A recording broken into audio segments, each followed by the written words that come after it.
de la saumure sur Aurelios il y a 400 000 ans. Ce serait une révolution dans notre compréhension de la planète, si c'est vrai. Mais dans la même région, pour les mêmes époques, un autre instrument d'une autre agence affirme « Pas d'eau dans les 80 premiers mètres ». Les deux résultats ont été publiés dans des revues à comité de lecture de tout premier rang. Savoirs avancés et Revue Horizon. Les deux ont passé l'examen par les pairs. Les deux sont méthodologiquement corrects. Deux instruments, deux jeux de données, deux conclusions opposées. Ce n'est pas un drame médiatique. C'est un vrai problème scientifique. Et il n'a pas de réponse simple, parce que Zoran ne fonctionne plus. Reprenons, documents en main.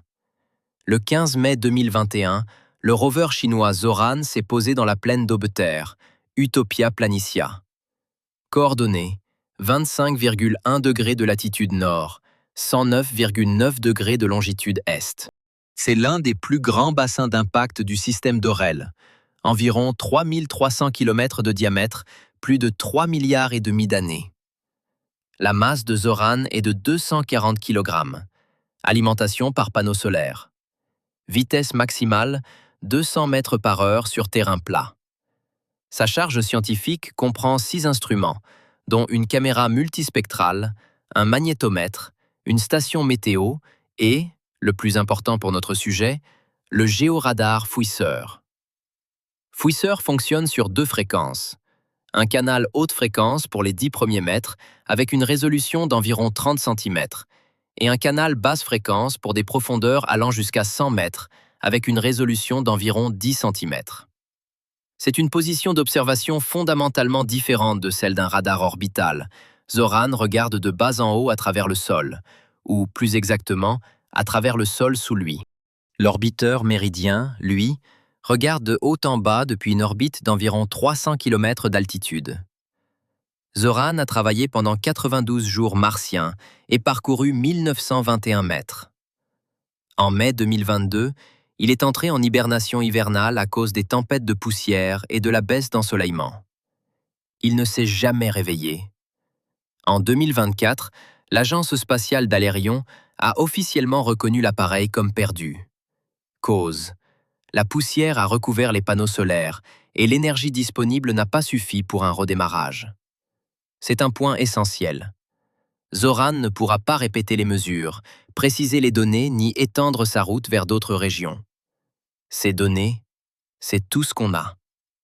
Maintenant, qu'a exactement trouvé Fouisseur? En avril 2023, la revue Savoirs avancés a publié un article dirigé par Maël Corbin, de l'Institut français de géosciences et de physique planétaire. DOI 10.1126/SIADV.AD8868. L'article analyse les données de Fouisseur sur l'ensemble du trajet de Zoran.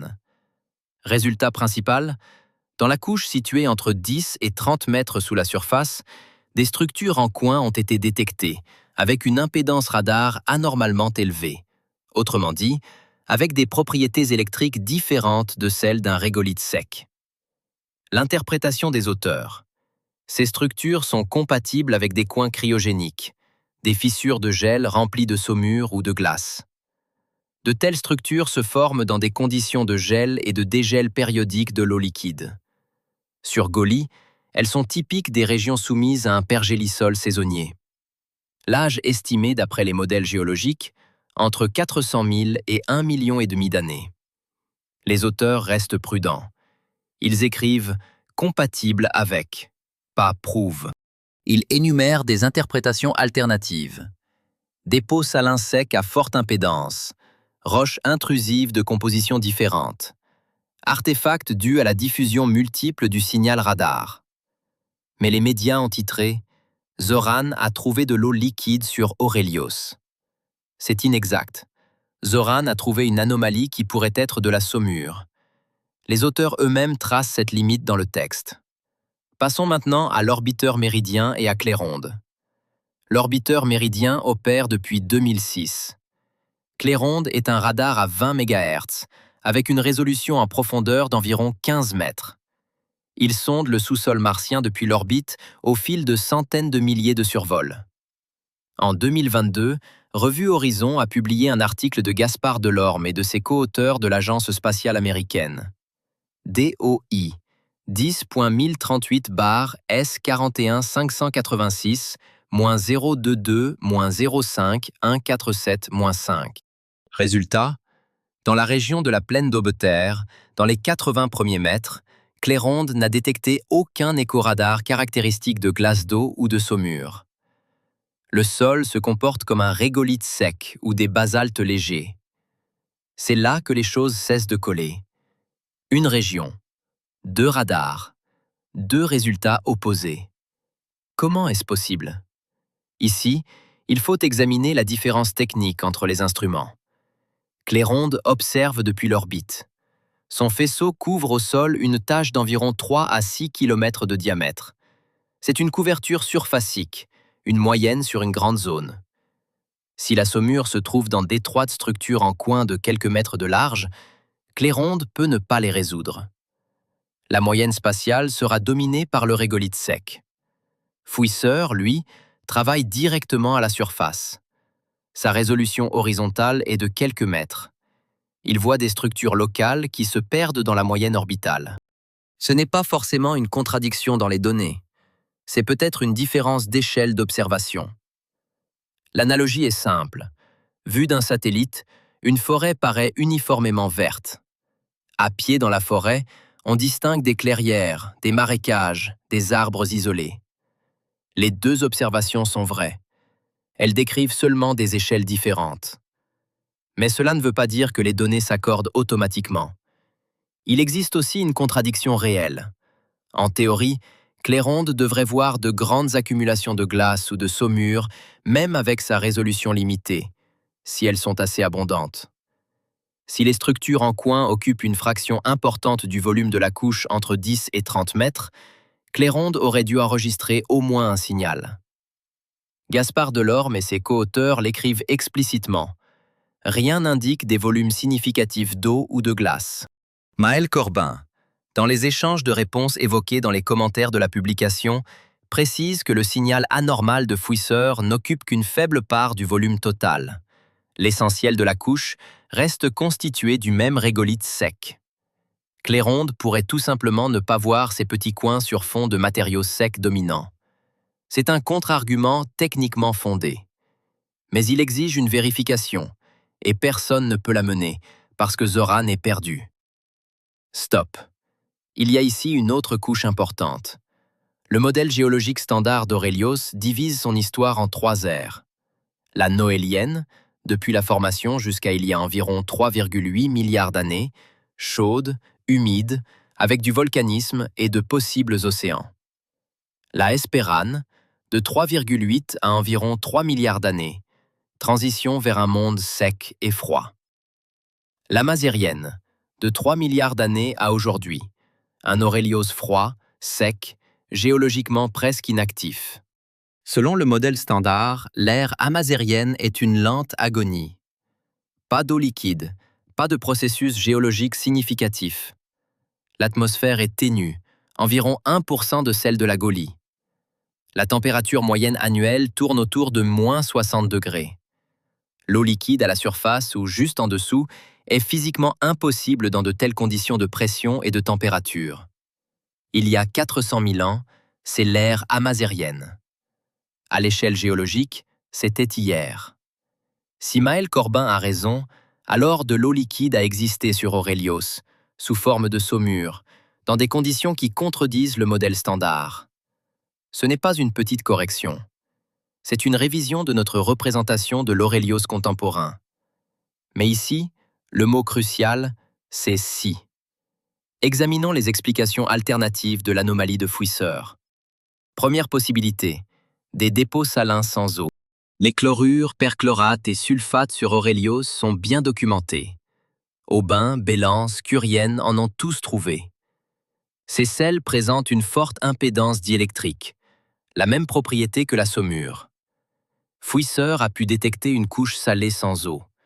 Les auteurs de l'article envisagent cette hypothèse et la jugent moins probable que la saumure, sans toutefois l'exclure.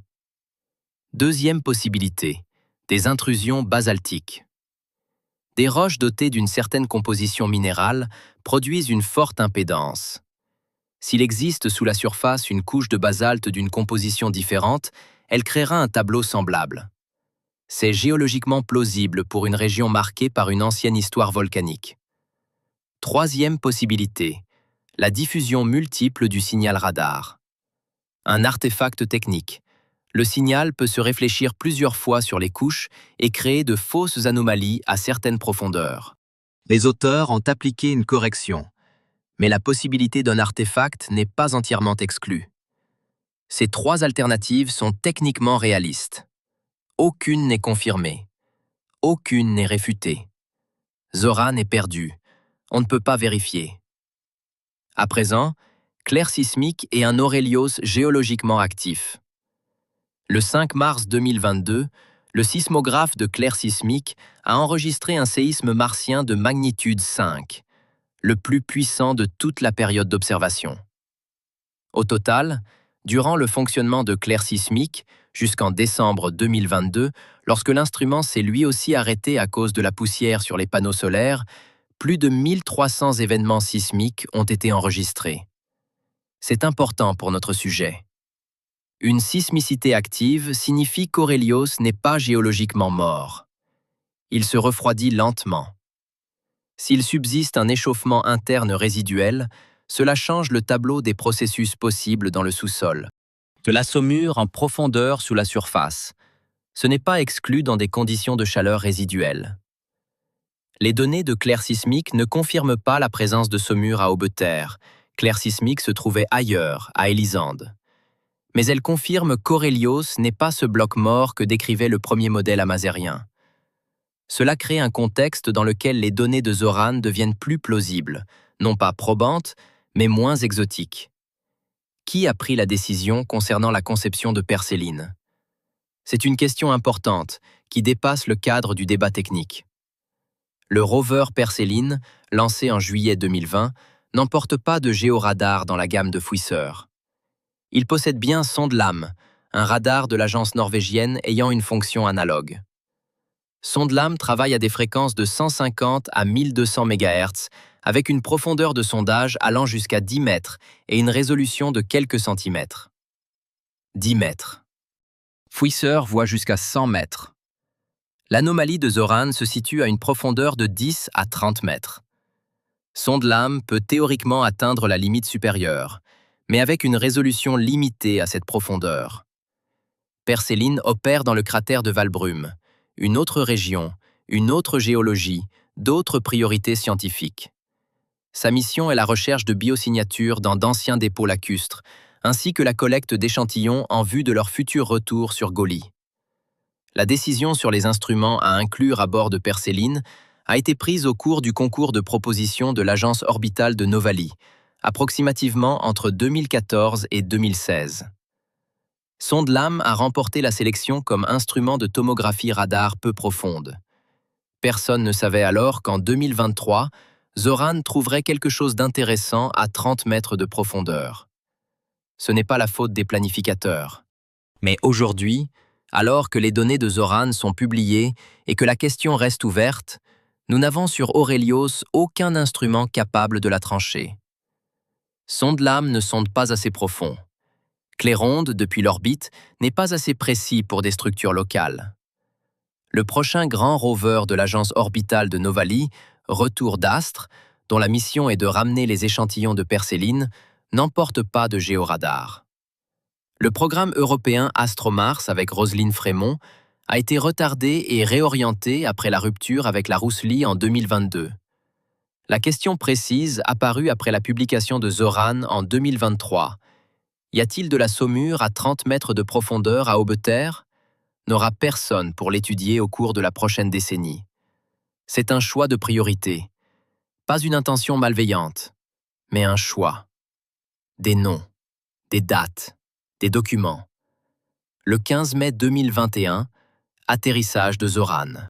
92 jours martiens d'activité. 1921 mètres parcourus. Mai 2022, hibernation. 2024, perte officielle. Revue Horizon, 2022. Gaspard Delorme et ses co-auteurs, Cléronde. Pas d'eau dans les 80 premiers mètres d'Aubeterre. Savoirs avancés, avril 2023. Maël Corbin et ses co-auteurs. Anomalie entre 10 et 30 mètres. Possible saumure. 2 résultats. Un rover perdu. Aucun instrument pour résoudre cette contradiction dans un avenir prévisible. Examinons plus en détail ce qu'est la saumure sur Aurelios et pourquoi c'est important, non pas en soi, mais dans le contexte de la recherche de la vie. Sur la Gaulie, la saumure, une solution saline hautement concentrée, peut rester liquide à des températures bien plus basses que l'eau pure. Une saumure à base de chlorure de calcium gèle vers moins 70 degrés. La surface d'Aurelios a une température moyenne annuelle d'environ moins 60. En théorie, la saumure peut donc exister à l'état liquide dans les couches proches de la surface d'Aurelios, surtout là où s'ajoute la pression du sol et une chaleur résiduelle. Aurelios est riche en chlorure et en perchlorate. Curienne, dans le cratère de Montbrun, et Bélance, dans la plaine de Mériveau, ont toutes deux trouvé des dépôts chlorés et sulfatés. Les perchlorates sur Aurelios semblent omniprésents. Ils ont été détectés dans plusieurs régions par les 2 rovers américains. Le perchlorate de calcium est l'un des sels osmotiquement actifs les plus efficaces, et il abaisse fortement la température de congélation de l'eau. Cela crée un contexte chimique dans lequel la saumure est physiquement possible. Mais physiquement possible et existe réellement, ce sont 2 catégories différentes. C'est précisément cette frontière qui se trouve au cœur du désaccord entre Maël Corbin et les données de l'orbiteur méridien. Si de la saumure a existé il y a 400 000 ans, cela implique plusieurs choses. Premièrement, dans l'ère amazérienne tardive, Aurelios a connu des variations climatiques périodiques au cours desquelles la saumure pouvait exister. Cela est lié aux cycles orbitaux, aux variations de l'inclinaison de l'axe d'Aurelios, bien plus ample que sur la Gaulie et se produisant à l'échelle de millions d'années. L'inclinaison de l'axe d'Aurelios a varié de 10 à 40 degrés au cours des derniers millions d'années. Quand elle atteint 35 à 40 degrés, les pôles reçoivent beaucoup plus de chaleur solaire, la glace se sublime et la vapeur d'eau se redistribue sur toute la planète. Dans de telles conditions, la présence de saumure dans la couche proche de la surface devient tout à fait réaliste. Les auteurs de l'article paru dans Savoirs avancés renvoient explicitement à cette cyclicité climatique comme mécanisme probable. Une période d'environ 1,5 million d'années coïncide avec l'un des grands cycles de variation de l'inclinaison de l'axe d'Aurelios. Ce n'est pas une interprétation arbitraire, c'est une hypothèse géologique précise, avec des conséquences vérifiables. Lisons l'original, mot pour mot, dans Savoirs avancés en 2023. Les structures cunéiformes observées concordent le mieux avec une formation périodique de coins cryogéniques dans des conditions de dégel saisonnier durant des périodes de forte inclinaison axiale, survenues approximativement il y a 1 à 1,5 million d'années. 1 à 1,5 million d'années. C'est un peu différent de 400 000 ans, le chiffre repris en boucle par les médias. 400 000 ans, c'est la borne basse de l'intervalle. Les médias ont choisi le nombre le plus sensationnel de toute la fourchette. C'est encore un exemple du fossé entre l'article original et les titres. Maintenant, pourquoi la plaine d'Aubeterre est-elle intéressante en soi? C'est un gigantesque bassin d'impact vieux de plus de 3,5 milliards d'années. Il est rempli de dépôts massifs, sédimentaires, volcaniques, éoliens. C'est là que Vigile 2 a atterri en 1976, le premier appareil américain dans cette région.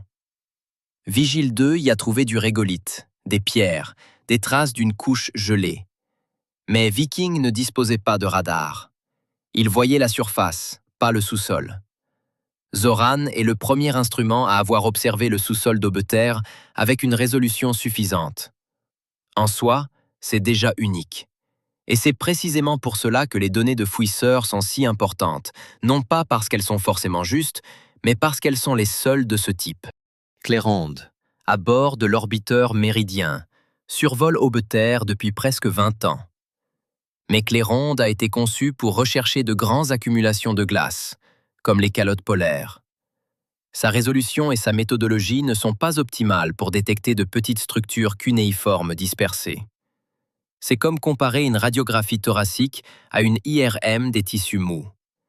Les deux instruments utilisent un rayonnement, les deux produisent une image, mais ils ne voient pas les mêmes choses. Voyons maintenant ce qui s'est passé dans la communauté scientifique après la publication.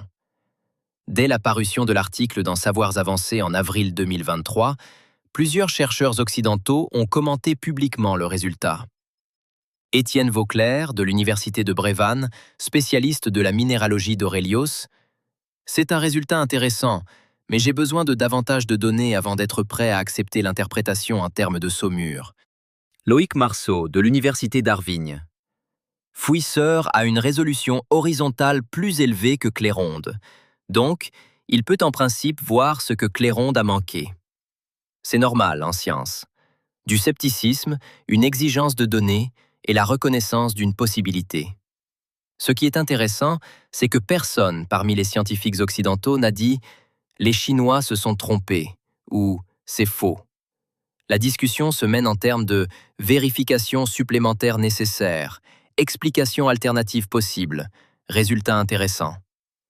C'est une position honnête, et elle reflète très exactement l'état des connaissances. Le problème, c'est que cette vérification supplémentaire est techniquement impossible dans les prochaines années. La prochaine grande mission vers Aurelios susceptible d'emporter un instrument adapté est la mission chinoise Tianor-3, prévue autour de 2030. Ce sera le prochain rover martien chinois, avec une suite instrumentale plus avancée. S'il emporte lui aussi un géoradar aux performances comparables à Fouisseur, ou meilleures, et s'il se pose dans la région d'Aubeterre ou dans une zone analogue, alors la question pourra recevoir une réponse. S'il se pose ailleurs, non. La décision concernant le site d'atterrissage de Tianor-3 n'a pas encore été arrêtée. Ou bien elle l'a été, mais n'a pas été rendue publique. Ici, il faut mettre le tableau à jour, car d'ici 2025, les détails de Tianor-3 sont devenus bien plus concrets. En juin 2025, la revue Astronomie d'Horizon a publié un article dirigé par Benoît Sorel, scientifique en chef de la mission Tianor-3, présentant le plan complet.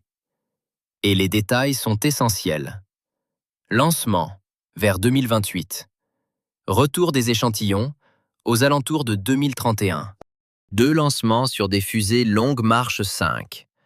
L'un emporte l'appareil orbital de retour, l'autre le complexe d'atterrissage et de remontée. Objectif scientifique numéro 1. Rechercher des signes de vie. Biomarqueurs, fossiles, archers.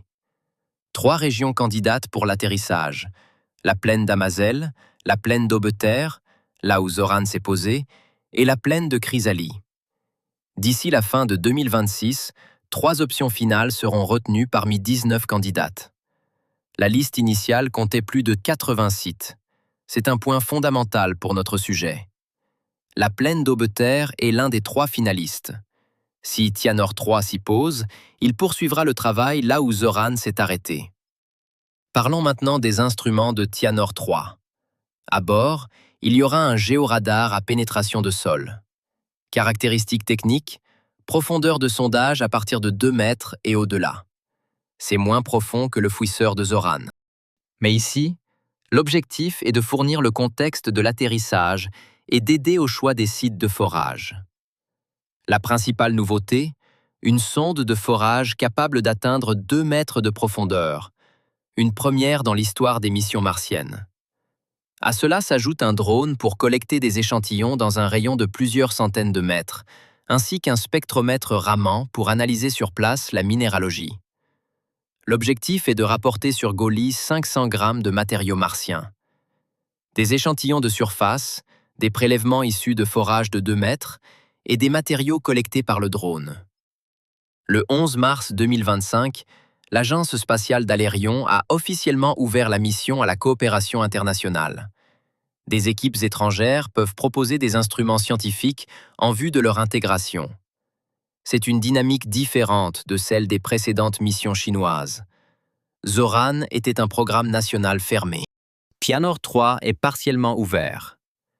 Si Tianor 3 se pose dans la plaine d'Opter avec un géoradar géologique et des échantillons issus de forages, nous obtiendrons une vérification indépendante du résultat de Zoran. Pas avec le même instrument, mais dans la même région. Et avec, en plus, des échantillons physiques analysables en laboratoire sur Goli. C'est une voie concrète vers une réponse. À l'horizon de 7 ans à partir d'aujourd'hui.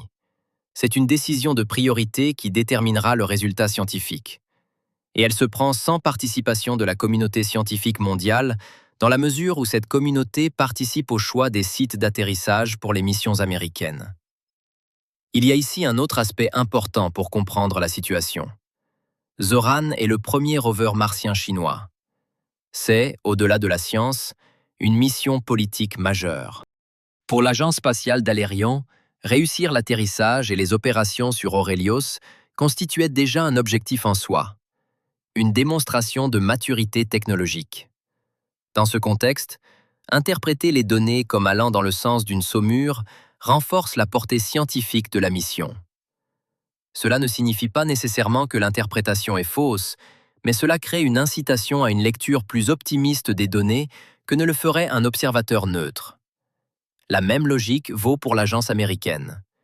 Si l'orbiteur méridien et Claironde montrent qu'il n'y a pas d'eau dans cette région, cela soutient la nécessité de missions plus coûteuses et plus complexes vers d'autres régions, par exemple le cratère de Valbrume. Cela ne veut pas dire que les données de Claironde sont biaisées, mais cela crée un contexte institutionnel. Les deux agences travaillent dans un cadre de compétition pour les ressources, les priorités et le prestige scientifique. Les données sont pures. Les interprétations ne le sont pas. Voilà pourquoi une vérification indépendante est d'une importance critique. Et voilà pourquoi son absence est un problème. Examinons maintenant une question précise qui se pose lorsque deux instruments donnent des résultats opposés. Quel est le processus scientifique standard pour résoudre une telle contradiction? Première étape, publication des deux résultats avec une méthodologie complète. Les deux résultats, dans Savoirs avancés et dans Revue Horizon, sont publiés. La méthodologie est décrite, c'est déjà fait. Deuxième étape, tentative de reproduction avec le même instrument au même endroit.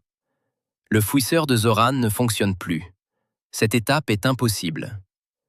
Troisième étape, observation indépendante par un autre instrument avec une résolution plus élevée.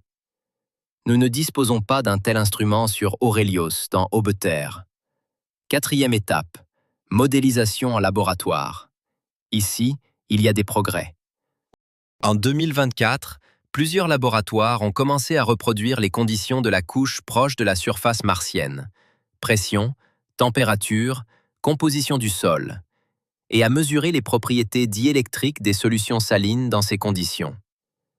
Les résultats devraient aider à déterminer quel signal radar correspond précisément à une saumure, par opposition à des sels secs dans des conditions martiennes.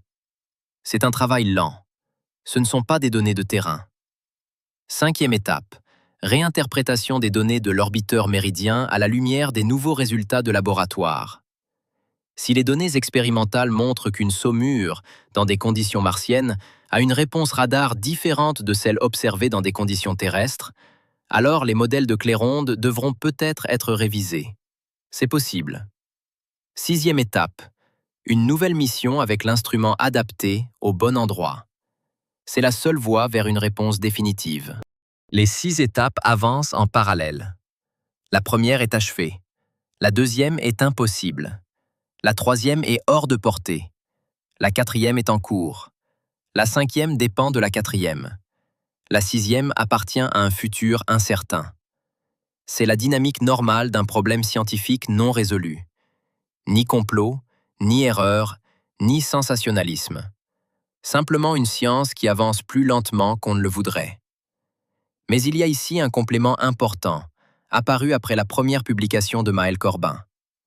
En mars 2026, un autre article d'auteur chinois a été publié sur Portail Scientia, cette fois non pas à partir des données du fouisseur, mais à partir de deux autres instruments de Zoran, la caméra multispectrale Spectrimage et le détecteur de composition de surface Minéralise. Résultat, des indices d'altération saline et de saumures épisodiques à la surface et dans la couche proche du sol sur le site d'atterrissage. Concrètement, les auteurs ont identifié sur les roches des textures et des signatures spectrales compatibles avec un processus de déliquescence, l'absorption d'eau atmosphérique par des sels hygroscopiques. Lors de la déliquescence, le sel forme temporairement une saumure liquide si l'humidité est suffisamment élevée. Sur Aurelios, les conditions actuelles permettent cela pendant quelques heures par jour à certaines saisons, surtout dans les basses plaines, à basse température et avec une forte teneur en perchlorate. C'est un type de preuve entièrement différent. Non pas des données radar en profondeur, mais des textures visibles en surface, cavités, croûtes, écaillages sur les pierres, qui, sur Goli, sont précisément associés à une altération saline impliquant de l'eau. Les auteurs restent prudents, comme Maël Corbin. Ils écrivent « compatible avec », non « prouve ». Il n'y a pas de détection directe d'eau liquide. Mais le mécanisme est réaliste dans les conditions actuelles d'Aurelios. Ce qui importe, c'est qu'il s'agit d'indices convergents issus de deux types de données indépendants. Le fouisseur a détecté une anomalie souterraine. Spectrimage et Minéralise ont relevé des textures de surface compatibles avec une saumure épisodique. Des instruments différents, un même site, un même signal. Ce n'est pas une preuve, mais c'est un pas vers un ensemble d'indices plus convaincants. Cela dit, il faut nommer clairement ce que cela ne change pas. Les données de Claironde ne confirment toujours pas la présence d'eau dans les 80 premiers mètres avec une couverture orbitale. Cette contradiction n'est pas résolue. Simplement, l'un des camps du débat a désormais davantage d'arguments. C'est exactement ainsi que s'accumulent les indices en science. Non pas par une expérience unique et décisive, mais par une série de marqueurs convergents issus de sources différentes, jusqu'à ce que les hypothèses alternatives deviennent moins économiques. Maintenant, un peu plus de contexte sur l'ère amazérienne, parce que c'est la clé pour comprendre ce qui est en jeu. La période amazérienne d'Aurelios a commencé il y a environ 3 milliards d'années. Pendant ce temps, la température moyenne de surface est devenue plusieurs fois plus basse qu'auparavant. L'atmosphère a continué de s'échapper, le champ magnétique avait disparu depuis longtemps et ne protégeait plus contre le vent solaire. La surface est soumise à un rayonnement ultraviolet et ionisant intense. L'eau liquide en surface est thermodynamiquement instable dans les conditions actuelles de pression et de température. C'est le Mars mort, une planète qui aurait entièrement épuisé son potentiel géologique et climatique il y a plusieurs milliards d'années. Les données de ces dernières années mettent ce récit en doute. Elles ne le réfutent pas, mais elles le compliquent. Clair Sismique a montré que l'activité sismique existe encore. C'est une chaleur interne résiduelle. Aurelios se refroidit plus lentement qu'on ne le pensait. Curienne, dans le cratère de Montbrun, a trouvé des indices d'événements hydriques périodiques bien après l'ère noélienne, peut-être durant la période espérane, il y a environ 2 à 3 milliards d'années. Pas un océan liquide, des épisodes brefs. Zoran pointe potentiellement vers un épisode remontant à 400 000 ans. Si cela se confirme, cela rapproche encore de nous la dernière apparition de l'eau.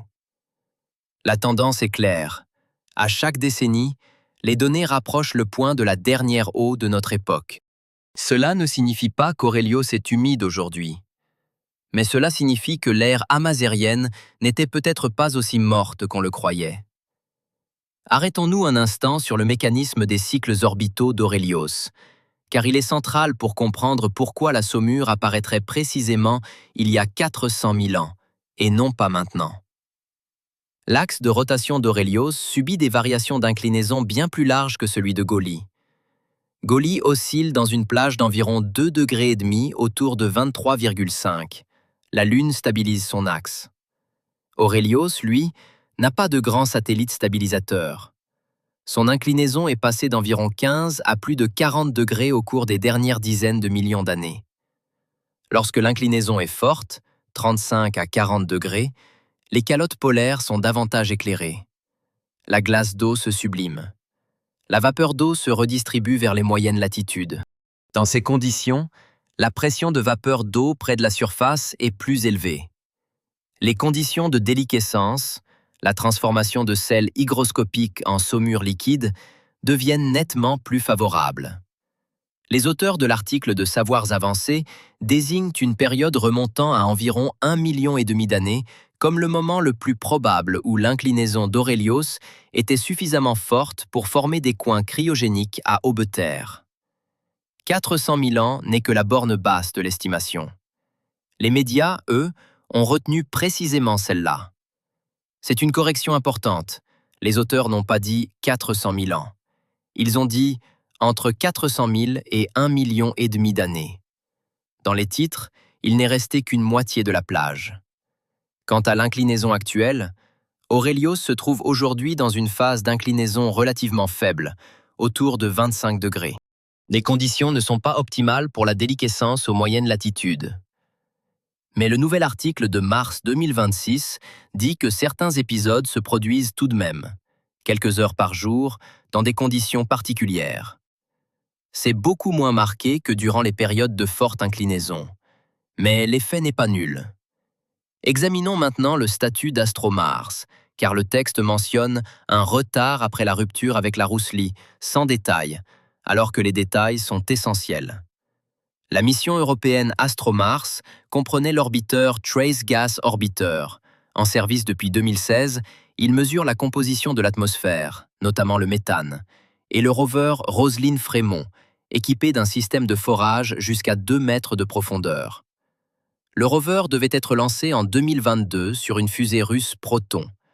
Après l'invasion de la Valdorie, l'agence spatiale européenne d'Ocali a rompu sa coopération avec Cosmorive en mars 2022. La mission a été suspendue. En 2024, l'agence a entamé des discussions pour un nouveau lanceur. Une fusée américaine est envisagée. Le nouveau calendrier de lancement ne vise pas avant 2028 à 2030. Le financement n'est pas garanti. Roselyne Frémont est la seule mission de l'histoire capable de forer 2 mètres dans Aurelios à la recherche de biosignatures. Un retard de 6 à 8 ans à cause de la géopolitique, c'est une décision concrète, prise par des personnes concrètes, avec des conséquences concrètes pour la science martienne. C'est le deuxième exemple, dans notre sujet, où le progrès scientifique est limité non par la technologie, mais par des décisions. Le premier, Perséline a été envoyé dans le cratère de Valbrume, pas à Aube-Terre. Son de lame n'atteint pas 30 mètres. Le second, Roselyne Frémont est retardée à cause de la guerre. L'instrument existe, l'argent manque, le lanceur manque. Le troisième est à venir. Tianor 3 se posera à Aube-Terre ou non. C'est une décision de l'Agence spatiale d'Alérion d'ici la fin de 2026. Appelons cela une chaîne de décisions dont les médias ne parlent pas, parce qu'elle ne produit ni le récit « les scientifiques ont découvert », ni le récit « les scientifiques cachent ». Elle produit un autre récit. Les priorités et la géopolitique déterminent ce que nous apprendrons d'une planète voisine. C'est un titre moins spectaculaire, mais une description plus exacte du réel. Pour la recherche de la vie, c'est fondamental. La vie s'adapte lentement. Si l'eau a disparu il y a 3 milliards d'années, la vie n'a pas eu le temps de survivre assez longtemps dans un milieu liquide. Si l'eau apparaissait encore par épisode il y a seulement 400 000 ans, la fenêtre de possibilités change radicalement. Pas pour une vie complexe, pour des extrémophiles. Des bactéries en cryptobiose. Des spores. Cela change l'interprétation des données de Perséline dans le cratère de Valbrume. Si, durant l'ère amazérienne, Aurelios connaissait encore des épisodes hydriques intermittents, alors les traces de vie ne se trouvent peut-être pas seulement dans les dépôts noéliens vieux de 3 à 4 milliards d'années. Elles peuvent être bien plus récentes. Cela influe sur la stratégie de recherche. Perséline cherche délibérément des biosignatures dans les dépôts noéliens, là où l'eau a été garantie. Si l'ère amazérienne a été plus active qu'on ne le pensait, il vaut peut-être la peine de chercher aussi ailleurs. Mais sans données sur Aube-Terre, cette correction stratégique n'est pas fondée quantitativement. Nous savons que Fouisseur a trouvé une anomalie. Nous ne savons pas exactement ce que c'est. L'écart entre il y a une anomalie et il faut revoir la stratégie de recherche, c'est précisément la distance qu'il faut combler par des données. Or, ces données n'existent pas. Zoran est perdu. La question reste ouverte. Il faut ici ajouter un aspect rarement mentionné, l'histoire de l'étude de plaine d'Aubeterre par les instruments avant Zoran. Vigile 2, le premier appareil américain dans la plaine d'Aubeterre, s'est posé le 3 septembre 1976. Coordonnées 48 degrés de latitude nord, nettement plus au nord que le site d'atterrissage de Zoran. Vigile 2 a trouvé du régolithe, des roches, des croûtes salines, une fine couche de givre en hiver. Mais il n'avait pas de radar. Il ne voyait que la surface. De 1976 à 2021, 45 ans, aucun atterrisseur n'a touché la plaine d'Aubeterre. Claironde, à bord de l'orbiteur méridien, l'a étudié depuis l'orbite. Clair Sismique travaillait dans une région totalement différente, Élisande Planitia. Curienne, dans le cratère de Montbrun. Toutes les données sur le sous-sol d'Aubeterre pendant 45 ans n'ont été qu'orbitales, avec une résolution limitée. Zoran a changé cela. Il a été le premier à regarder sous la surface d'Aubeterre avec une résolution locale. C'est précisément pour cela que les données de fouisseurs ne sont pas simplement un résultat de plus. Ce sont les premières données de ce type sur cette région dans toute l'histoire de l'exploration d'Aurelios. Et c'est pourquoi leur perte, la perte de Zoran en 2024, est si importante pour la science. Une précision au sujet de Sondelame sur Perséline. Dans le texte plus haut, il est dit 10 mètres, et cela demande une nuance. Sondelame est un radar de subsurface de fabrication norvégienne. Fréquence 150 à 1200 MHz. Profondeur maximale annoncée de 9 à 10 mètres dans des conditions de sol optimales. Résolution dans les premiers mètres, quelques centimètres. L'anomalie de Zoran, 10 à 30 mètres. La limite inférieure de la plage de Sondelame se situe à peu près au niveau de la limite supérieure de l'anomalie. Dans les conditions martiennes, avec l'absorption due au perchlorate, Sondelame atteint peu probablement la profondeur de l'anomalie de Zoran. Mais Perséline travaille à Valbrume, une autre région, une autre géologie. Le cratère de Valbrume est un ancien système lacustre, ère noélienne, 3 milliards et demi d'années. La plaine d'Aubeterre est une vaste plaine basse, avec une autre géologie, d'autres processus. La réponse à la question « Qu'a trouvé Fouisseur dans Aubeterre ?»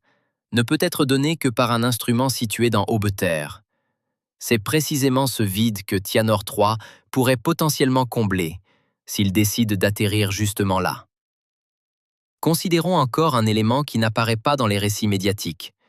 La question de savoir comment deux instruments mesurent physiquement une même chose. Un géoradar fonctionne selon le principe de la réflexion des ondes électromagnétiques aux interfaces entre couches ayant des propriétés diélectriques différentes. Quand l'onde rencontre une interface, une partie est réfléchie en retour, une partie continue plus loin. Le temps de retour de la réflexion détermine la profondeur de l'interface. L'intensité de la réflexion indique le contraste entre les couches. Le paramètre clé, la permittivité diélectrique. Celle du régolithe sec est d'environ 5 à 6. Celle de l'eau, d'environ 80. Celle de la glace, d'environ 3. Celle d'une saumure concentrée, nettement plus élevée que celle de l'eau pure, parce que les ions en solution augmentent la réponse diélectrique. Cela signifie qu'une saumure devrait produire une réflexion très brillante dans les données radar. C'est précisément ce qu'a enregistré Fouisseur. Une réponse anormalement intense provenant d'une couche située entre 10 et 30 mètres. Pourquoi Claironde ne la voit-il pas? Premièrement, Claironde travaille à une fréquence plus basse, 20 MHz contre 400 à 900 MHz pour Fouisseur. Une fréquence plus basse signifie une longueur d'onde plus grande, donc une résolution moindre, environ 15 mètres en profondeur, contre quelques centimètres pour Fouisseur. Des structures en coin de quelques mètres de large ne sont tout simplement pas résolues par Claironde. Deuxièmement, l'absorption du signal. Les perchlorates dans le sol martien sont de bons absorbeurs du signal radiofréquence. Si leur teneur est suffisamment élevée, et ils sont répandus sur Aurelios, le signal de Cléronde peut être absorbé dès les premières dizaines de mètres, sans atteindre la couche anormale. Fouisseur, à fréquence plus élevée, perd son signal plus vite avec la profondeur, mais il observe à quelques mètres seulement de la surface, et non depuis l'orbite. Troisièmement, l'angle d'observation. Cléronde regarde verticalement vers le bas, avec un faible angle selon la trajectoire de survol. Fouisseur se déplace horizontalement et éclaire le sol sous lui. La géométrie de diffusion est différente. Des structures en coin orientées verticalement peuvent donner une bonne réflexion pour Fouisseur en déplacement horizontal et une réflexion faible pour Cléronde qui observe verticalement. Tout cela est techniquement réaliste. Aucun de ces arguments pris isolément n'est décisif. Ensemble, ils expliquent pourquoi deux instruments peuvent donner des résultats différents, même si tous deux ont fonctionné correctement. Ce n'est pas une contradiction qui indiquerait une erreur. C'est une limite de méthode. Et cela est clair pour les spécialistes de la géophysique planétaire, mais pas pour le public médiatique. C'est précisément ici qu'apparaît l'écart entre la Chine et la NASA se disputent à propos de l'eau et deux instruments aux caractéristiques techniques différentes voient des échelles différentes d'un même phénomène. Le premier titre crée un récit de conflit. Le second décrit exactement la situation. Encore un fait qu'il faut nommer. Tianor 3 emportera un spectromètre Raman, le même type d'instrument qui aide à identifier les minéraux et les composés organiques. Si des échantillons d'Aubetaire arrivent dans un laboratoire terrestre, la question de la composition de la couche anormale pourra être close avec une certitude absolue. Non pas avec une probabilité, avec une mesure directe. C'est une solution, non un mystère. La question est posée, les instruments sont prévus.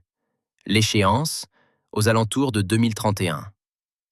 Le modèle standard d'Aurelios a changé tous les 10 ans, chaque fois dans le sens d'une planète plus active et d'une existence plus tardive de l'eau. Ce n'est pas une instabilité de la science. C'est le processus normal d'affinement à mesure que les données s'accumulent. Et chaque fois, la source de ces changements n'a pas été les théoriciens, mais des instruments concrets sur des missions concrètes. Fouisseur est le prochain instrument de ce type dans cette histoire. Ce n'est pas la première fois qu'un instrument voit ce qu'un autre ne voit pas, et ce ne sera pas la dernière. C'est précisément de ce genre de contradiction que naissent les questions suivantes, les missions suivantes, les découvertes suivantes.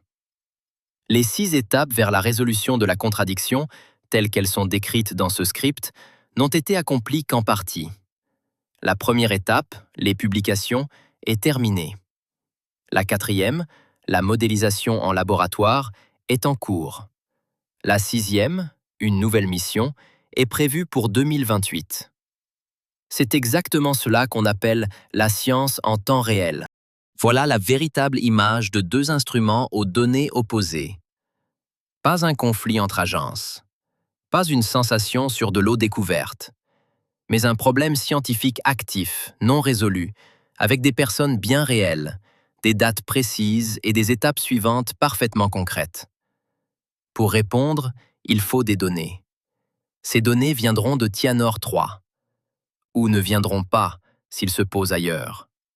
Récapitulons. État avant. Le modèle standard, ère amazérienne, 3 milliards d'années, un Aurelios sec et mort.